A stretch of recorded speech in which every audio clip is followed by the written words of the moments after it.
Hello mga Lodi! Ayan, for today's video nga pala ay sasagutin ko isang katanungan. Ano nga daw ba ang pagkakaiba ng may agency at sa walang agency dito sa Popo? Ayan, pero bago ko sagutin ang tanong na yan, sa mga hindi pa po nakapag-subscribe sa channel ko po, please subscribe niyo po yung channel ko at paki-follow na din po ako sa page ko para ma-notify po kayo sa lahat po ng mga videos na i-upload ko. Sa mga wala pong agency, kung gusto niyo po may agency, pwede po kayo mag-join sa agency ko po. Ayan po, nandyan po yung ilalagay ko po dyan sa description box yung agency code ko. Join lang po kayo kung gusto nyo. At kung ayaw nyo may agency, okay lang po. Pwede nyo pa rin po panoorin yung mga tutorial videos ko. Ayan, sagutin na natin yung katanungan. Dito muna tayo pumunta sa ano ba ang advantages kung may agency. Unang-una, may mag-guide sa inyo.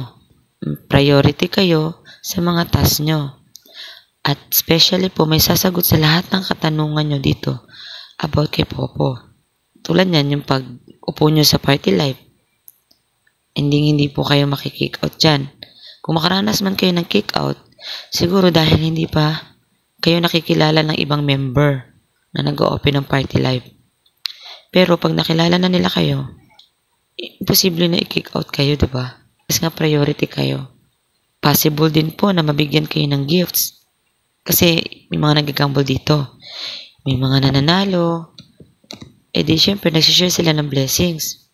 Ngayon, kung ka-team ka nila, ka-agency ka nila, may possible na bibigyan ka ng gifts. Pero take note ha, mga Lodi, hindi ko po kayo ini-encourage na mag-join sa agency kung mag-expect lang kayo ng bigayan ng gifts. Hindi po, porque may agency kayo, mag-expect na kayo ng gifts. Kasi hindi po lahat ng agency nagbibigay ng mga ganyan. Depende na lang po kung medyo galante yung agency nyo.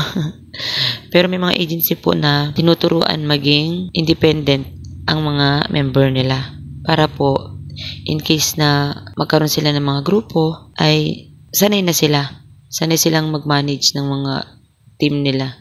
Kaya nilang kontrolin. Hindi yung aasa ka, diba? Tapos, yung mga magiging member mo, aasa din sa'yo pagdating ng panahon. Mahirapan ka po kasi hindi habang nandito ka sa Popo, mag-isa ka lang. Darating yung point na magiging leader ka din. Magiging agent ka din. Magkaka-members ka. Ayan, punta naman tayo sa walang agency. Pag wala kang agency, may possible na makick out ka sa isang party life. Bakit? Kasi nga, di ba sabi ko, pag may agency ka, priority ka. Eh, syempre, yung nag-open ng party life, may mga members na yan. At yun yung mga priority nilang paupuin sa party life nila. Pero meron din namang mga open PL na nagpapaupo kahit hindi nila ka-agency. Swerte mo kung makatagpo ka ng gano'n, di ba?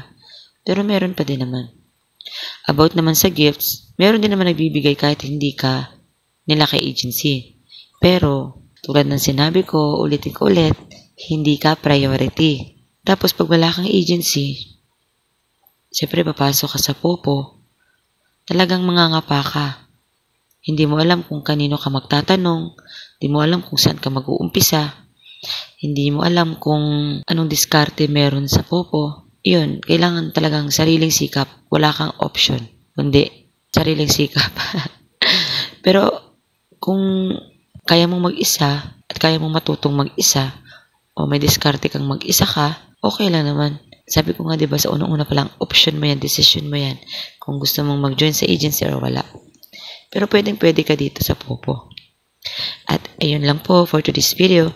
At sana po ay nasagot ko yung katanungan ng pagkakaiba ng may agency at sa wala. Lahat po yan pwede dito sa Popo. Depende na lang po sa inyo yan kung anong gusto nyo. Kasi choice nyo po yan.